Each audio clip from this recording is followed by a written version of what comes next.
What's up? August here. Check this out. This next section is going to be pretty important, okay? We're going to talk about safety and security, okay? Now, the universal code for distress, or, universal code for distress is a whistle, strobe light, or SOS. All right, I'm not gonna get into Morse code. The whistle. Like I told you before, the whistle is in fact a formidable weapon. It's probably the best weapon you can use on the trail. You don't have to reload it. You can't cut yourself on it. You don't have to be in any particular proximity to use it against an assailant. But aside from that, it also has a real good safety feature, and it's one that's actually recognized worldwide, so to speak. You get in a situation where you like break a leg or whatever, you fall off the trail. You're if you're older, okay, let's say you're in a tent, and you have a mild stroke, anything can happen. That's when a whistle comes in handy, okay? And what you want to do is pretty much you just blow on that whistle. And anybody that in earshot that hears that whistle is going to know what to do. I mean, there's a reason why when there's like an emergency, or let's say a tornadoes come in, or there's a tsunami, there's a reason why we hear sirens. There's a reason why we hear things similar to a whistle. Therefore, when anybody hears a whistle, they're gonna take note. It's just ingrained in our psyche now. You hear that, people start doing something frantically, whether you're honking a horn or whatever, we're gonna know. So if you need help, you blow that whistle. Trust me, they'll open your tent up and pull you out. They'll look around and see what's going on, because no one is just gonna just blow on the whistle willy nilly, with no kind of tune or anything like that. So I don't want to harp on it. Carrying the whistle. Here's what you want to do. Most packs come with a filtration system. And what does that mean? That means like basically when you're carrying water and things of that nature, the water is going to have a tube.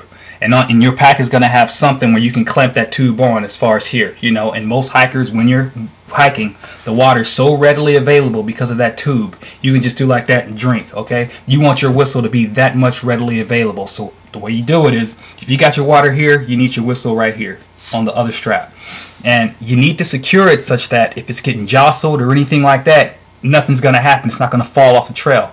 I can't tell you how many times I've been walking down the trail and I'm just picking up stuff that people thought was secure to their pack that they dropped. And that's another good point as far as etiquette goes. If you find anything on the trail as you're hiking, whichever direction you're hiking, pick it up and take it to the next shelter. Okay? But what if it weighs 80 pounds? It's not going to weigh 80 pounds. Well, what if it's trash and we don't know it's trash? If it has value to you, it more than likely has value to them. Take it to the next shelter. Well, what if I need a hat and there's a hat on the trail? Then wear it. Wear it to the next shelter. The point I'm trying to say is that that's just pretty much the etiquette. You want to take it forward. Okay? There was a scenario where I found some hiking poles. Somebody just like left them on the side of the trail. So what I did was I hiked with these poles to the next shelter. I didn't hear nothing. These poles were expensive. I hiked to the next trail. I didn't see anything. These poles were expensive. So I kept going until I figured out what was going on. And eventually somebody left something in the register. Hey, I lost my poles, call me at this number, and I, called and like, hey man, I got your poles. Thank you. And so, you know what I'm saying? It's just part of the community's thing. Now, granted, sometimes the shelters are offset far off the trail. Not necessarily far, but basically, before you get to a shelter, you're going to get to a sign that says, shelter this way, off the trail, 10 feet, or 100 feet, or 200 feet. Now, if you don't want to go all the way to the shelter, I understand that. Then what you do is set it by the pole. And at the same time, you got to look at it as how much value does this have? I found a camera on the trail. I'm not going to leave somebody's camera by the pole. I think I can walk 200 feet. 9 times out of 10, you're going to come right up on these people. They won't even know that it's gone. You'd be like, did anybody lose this? And they're like, oh my God, thank you. So there you go. And somebody dropped a wallet on the trail once, had money in it. It's just a hiker spirit. Somebody found it, took it, followed the procedure. I'm starting to babble. So I talked about the whistle. And I talked about how you, oh yeah, one more thing about the whistle. Hikers are like roaches. Well, no, I don't like that. Okay, hikers are like Marines. Okay, they're very camouflaged. You won't even know they're there. Sometimes it's just the lay of the trail itself. There could be a bend. There could be, you know, your ridge. They can look down. The point I'm trying to say is that don't assume that, oh, well, I can't see nobody, so I'll just wait until I hear or see somebody before I blow my whistle. You don't want to do that. People can generally see further than sound can actually travel. All right. And so I can understand you thinking that, well, if I can't see them, then they won't be able to hear it.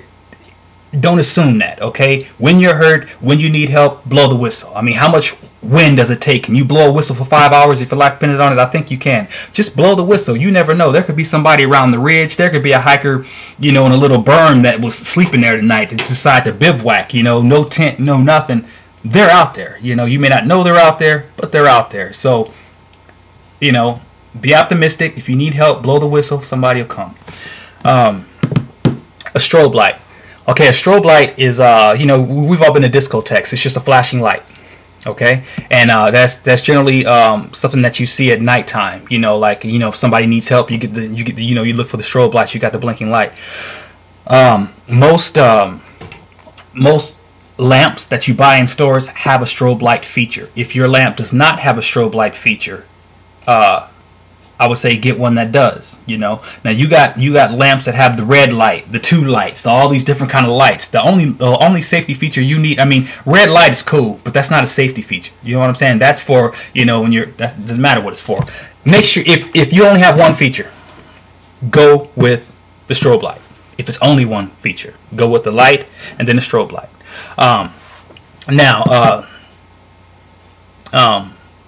Generally, if you're hiking at night and you have a problem or you fall down or something like that, then that's what the strobe light will be used for. And if your whistle is readily available, you can use your whistle as well. At least that way they got sound and they got direction as far as the light is concerned. So if you can use those in tandem, fine. Now, a little thing about night hiking. Number one, I don't recommend night hiking, but I'll tell you I'll get into that later. But sometimes, you know, the sun's going to beat you home. The sun's going to go down before you get into the shelter. And when you do this, then naturally you're going to have to start night hiking. The first thing you want to do, if you know you're going to night hike, the first thing you want to do before the sun goes down is take your battery, go into your pack and get your spare batteries out and leave them on your person. What does that mean? If you got pockets, put them in your pockets. If you don't have pockets, stuff it in your socks. If you don't have socks but you're wearing gloves, stuff it in the thing in the gloves. Basically, you want those batteries readily available. And why? Okay, that's not a stupid question, actually. When night falls and your light starts to go down such that the illumination that is putting out is not sufficient to actually see, you know, safely by, the first thing you're going to do is take the pack off your shoulder and start going through your pack. Now your light is already weak, so now you got to go through this in the heart of darkness trying to find your battery thing, and you generally have an understanding of where it's at. So you're going through your pack. It's very dark. You're taking things out of your pack in darkness, okay? Trying to get to your batteries, okay? Let's say you do find your batteries. You know, you go total black, you switch them out, bam, you figure you're good to go, right? So you start putting things back in your pack, but you got to understand the way light is, the way darkness is, depending on the angle. You're doing this. This is how you're seeing. This is your field of vision, like that, with the light. So you're going through and you're putting things back in your pack. You think you squared away, right? You get on there, you throw your pack, and you go. Meanwhile, you left your camera right here. You left your pole sitting up against a tree. You know what I'm saying? So basically, you want to keep your batteries readily available such that when the light goes down, you don't got to do anything crazy. You can just go bam, bam, boom, boom, done. You know what I'm saying? Why don't I recommend night hiking? First of all, now I'm talking, okay, granted, the sun's going to beat you home. If you got a night hike, you got a night hike. But if you're like planning, if you're like, well, we're going to wake up at 7 and then we're going to hike until 1 in the morning, I don't recommend it. For now, now, like I said, hike your own hike, but still, there are some safety things in there, and I'm just going to go ahead and put it out there. Number one is really to have anything to do with safety, but I'm just going to tell you, you know, the Appalachian Trail is a beautiful place, okay? If you're sitting there, like on that one scenario when I was talking about Lone Wolf, when the guy asked Lone Wolf, hey, did you see Grace Highlands? And the guy's like, well, no, because I kind of went through there at night. Grace Highlands, you can't go through there at night. It's like rolling hills, like Ireland and whatnot. But at the same time, in my opinion, Grace Highlands is the most beautiful place on the trail. Okay, you got wild horses, you got animals, you got nature. When you hike at night, you don't know what you're passing up. You don't know the beauty that remains, that you're just blindly just going by for whatever reason. I'm assuming you want to go on the Appalachian Trail because it's a beautiful place, because you want to take pictures. So why do you want to travel at night? I'm getting high on time. Okay, the second reason why I don't recommend night hiking. Granted, you have a degree of difficulty. There is danger there. It can happen. You can fall. You can injure yourself. And like, why would you put some? Like if you're in it for 6 months, why would you endanger yourself for a couple of hours? That can actually take you off the trail permanently. Number two, never night hike alone. Okay, I don't care if you're an ex-ranger. I don't care if you're a Green Beret, combat ready, blah, blah, blah, blah, blah. It's just not a good practice to hike alone. I don't recommend you hike alone. And something else. But the point I want to say is this, though. If something happens to you, and it'll more than likely happen to you at night. The worst thing you can have, the worst thing that can ruin somebody's experience is happening on an accident. You want to be safe for yourself first, but for others as well. There's a degree of trauma that happens when an innocent person stumbles on some like gruesome scene or something that just fucks their head up. And excuse my language, I didn't mean to say that. It's just there. I've seen incidences where some guy he wasn't handling his fuel in the fire properly and got burnt up and stuff. And some people was like, oh my, he was okay. He had to get walked out, but that witnessing that traumatic experience affected people, causing them to get off the trail. So you want to be safe for yourself, but then you want to be safe to actually preserve the sanctity of other people's hikes. Okay, don't go falling off a cliff at night and then somebody's hiking in the morning and they got their kid or something and you just ruin them. I mean, that stuff is real. You can really do some trauma to yourself. But now check this out. And then I'm gonna do this and I'm gonna come back for the other one because I'm actually maybe not. Okay. The worst place you can hike at night is in rural places, very, very rural places. Rural places such as like Maine, I guess Georgia's kind of rural, but the reason why you don't want to do this is for this reason. When you're in like very wooded areas, blowdowns happen all the time. You got trail maintainers that come in there and they'll start working, they'll start doing things, and when they're doing this, they have to reroute the trail. Okay, normally when you're hiking, and especially at night, because you swear by them, you're following the white blazes. Okay, at night you depend on those white blazes even more, so much so that you're looking right where the blaze is supposed to be. You're anticipating it, and you're going forward. Well, what if there's a blowdown? What if they rerouted that trail? They're not going to paint over a white blaze. What they're going to do is they're going to take like colored ribbon, and they're going to reroute the trail. Okay? So if you're walking like this, and the white blaze will be there following the white blaze, and you miss the reroute, then, dude, you may fall off a cliff. The bridge may be out. Anything is possible. You know what I'm saying? And you're going to miss that hiking at night because you're not going to be able to see these ribbons. You'll see them perfectly during the day. There's really no way you can miss them during the day. But at night, you got to take into account limited visibility. So I don't want to scare you. I don't recommend you night hike for any number of reasons. Will I night hike? I mean, if the sun beat me home, so be it. What was the other thing? SOS, and I may be able to get through this. I know what you're thinking. SOS, dude, is this in Survivor? We're not going to write SOS on the beach. But here's the deal: if you're in town, or not really a town, if there's cardboard somewhere available, and you really need a hitch, you really need to get out for whatever reason, if you write SOS on a piece of board and you stand by a roadside, 9 times out of 10, I'm going to say that. Whew, I almost said something. Okay, 9 times out of 10, it doesn't make a difference where you at. People are going to know what SOS means, okay? Especially if you're Asian, especially if you're black, especially if you're a hiker looking like, all get out with hair over here and things of that nature. We do look pretty crazy, But if you stand there with an SOS sign in America, okay, somebody's going to at least stop, slow down, and ask you what the problem is, So, but don't abuse that, okay? If you're trying to hitchhike back for trail days, don't write SOS on the sign. It's like I told you. I mean, it's used for distress reasons. You know what I mean? You may get frustrated. They won't pick me up. By God, I'm going to write SOS.